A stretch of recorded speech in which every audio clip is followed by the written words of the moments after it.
बार बार मौका था इंटरवीन करने का और पुलिस ने इंटरवीन नहीं किया। और मुझे लगता है बस्सी साहब और राजनाथ सिंह को इसमें इमीडिएटली एक्शन लेना चाहिए। लोगों की शक्लें कैमरा पे हैं, we have seen their pictures, we know who they are. और सबसे बड़ी बात है ये वकील है, they are meant to be symbols of the law, तो it's really shocking what has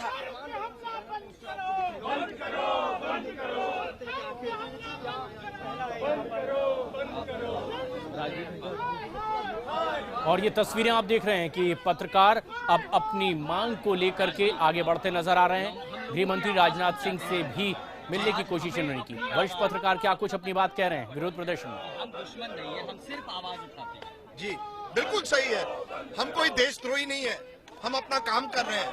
आपको अब हमारा काम नापसंद है, आप बहिष्कार कीजिए, चैनल मत देखिए, अखबार मत पढ़िए। पर ये क्या होता है कि आप हमला करते हैं पत्रकारों पर, हम कोई सॉफ्ट टारगेट बन गए और पुलिस देखती रहती है। ये कैसे चलेगा? और ये किस तरह से हम कब तक सहेंगे इसको? लेकिन पुलिस कमिश्नर कहते हैं छोटी सी घटना थी, एक्सेसिव इमोशनल बातें थी और बहुत ही माइनर इंसिडेंट था। सर घटना कोई छोटी बड़ी नहीं होती, जो हुआ है वो गलत है। घटना गलत थी या सही है इसका जवाब चाहिए, छोटी बड़ी में नहीं है। जो पत्रकारों पर हुआ, महिला पत्रकारों पर हुआ, ये कौन सहेगा? ये कब तक चलेगा? और ये पहली बार नहीं है, ये बार बार होता है। अगर हम हमारी आवाज अब नहीं उठाएंगे तो कब करेंगे?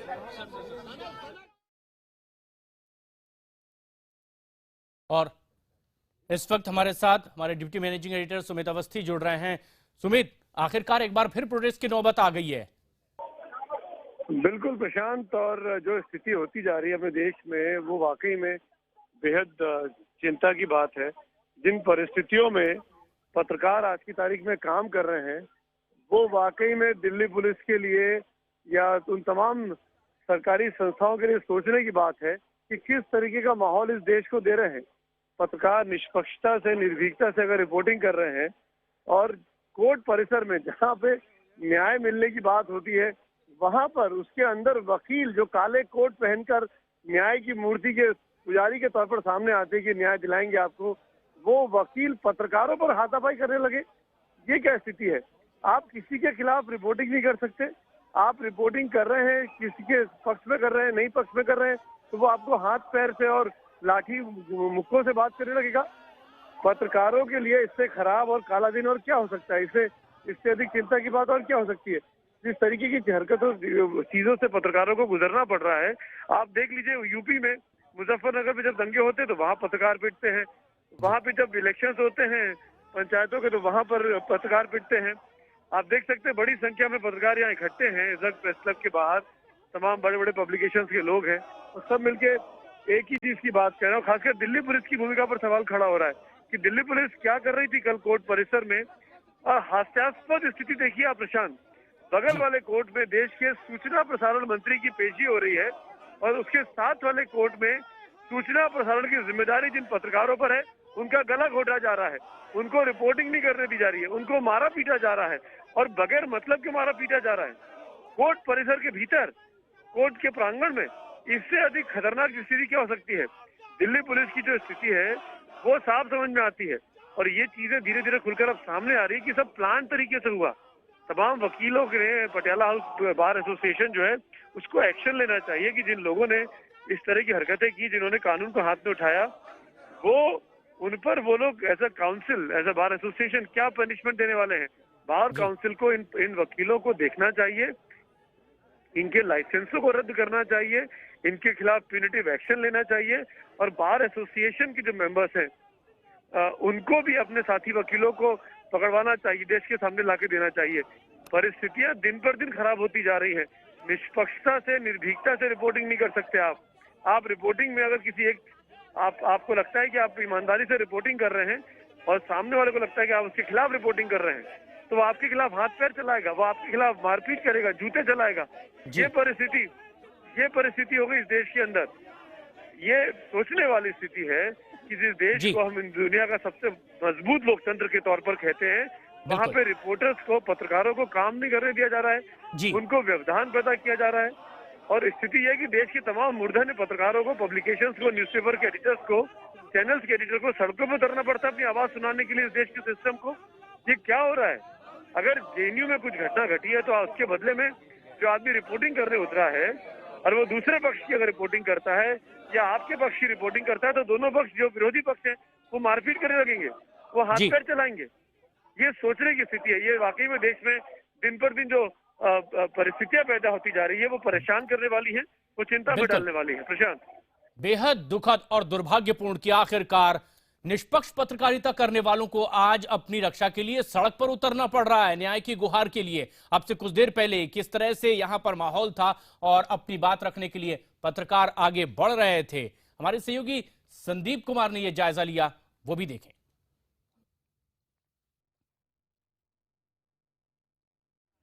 पटियाला हाउस कोर्ट में कल पत्रकारों पर हुए हमले के बाद नाराज पत्रकारों ने आज मार्च निकाला है। ये मार्च दिल्ली के प्रेस क्लब से शुरू हो रही है और इसे सुप्रीम कोर्ट तक जाना है।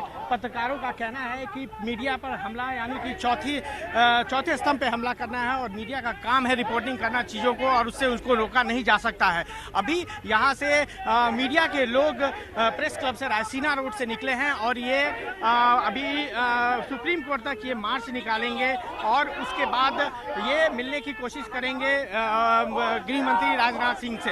अभी गृह मंत्री राजनाथ सिंह ने कुछ महिला पत्रकारों को समय दिया है मिलने का, 12:10 पे उनके मिलने का समय है। ये प्रतिनिधिमंडल महिला पत्रकारों का अभी राजनाथ सिंह से मिलेगा और कल जो हुई है घटना उस पर न सिर्फ रोष जताएगा बल्कि कार्रवाई करने की भी, उन वकीलों के खिलाफ कार्रवाई करने की भी मांग करेगा। हालांकि पुलिस ने पुलिस कमिश्नर का यह कहना है कि कल जो घटना हुई है वो बेहद वो घटना बहुत बड़ी घटना नहीं थी, मामूली एक स्कफल था और इसमें बहुत गंभीर चोटें नहीं आई हैं। हालांकि पुलिस ने इस पूरे मामले में 2 मुकदमे दर्ज किए हैं। जो पत्रकारों ने जो शिकायत दी थी कल रात में, उनका मेडिकल कराया गया था, उसमें IBN7 के रिपोर्टर अमित पांडे भी थे और उन्होंने बाकायदा पुलिस में लिखित शिकायत की थी और उसी शिकायत को जो पटियाला हाउस के अंदर मामला जो इंसिडेंट हुआ है उसमें FIR जो लॉन्च की गई है उस FIR में इन पत्रकारों का भी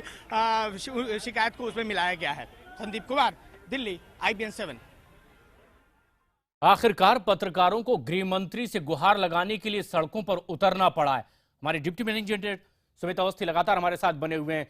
सुमित, सहयोगी चैनल CNN IBN की पत्रकार मीनाक्षी उप्रेती ने यहां तक कहा कि जब उनसे बदसलूकी हो रही थी, पास में खड़े पुलिस कर्मियों से वो मदद की गुहार लगा रही थी कि उचित कदम वो उठाएं, ऐसा करने से उन्हें रोके, लेकिन उन्होंने भी खुद अपने हाथ खड़े कर दिए और ये कहा कि आप कोर्ट की शरण में जाएं, हम इसमें कुछ नहीं कर सकते। इसमें एक तरह से गुनाह यहाँ मूक दर्शक बनी पुलिस का भी। सबसे बड़े सवाल दिल्ली पुलिस की भूमिका पर ही है यहाँ पर प्रशांत। और दिल्ली पुलिस ने जिस तरीके से हाथ पर हाथ धरे तमाशा देखना पसंद किया, सूचना प्रसारण मंत्री की सुरक्षा को लेकर सैकड़ों की संख्या में कल पुलिस बल तैनात रहा पटियाला हाउस कोर्ट में, और सूचना प्रसारण का काम करने वाले पत्रकार बगल के कमरे में पिटते रहे, प्रांगण में पिटते रहे, लात घूसे चलते। हमारा रिपोर्टर, मेरा अपना साथी अमित पांडे बुरी तरीके से घायल हुआ।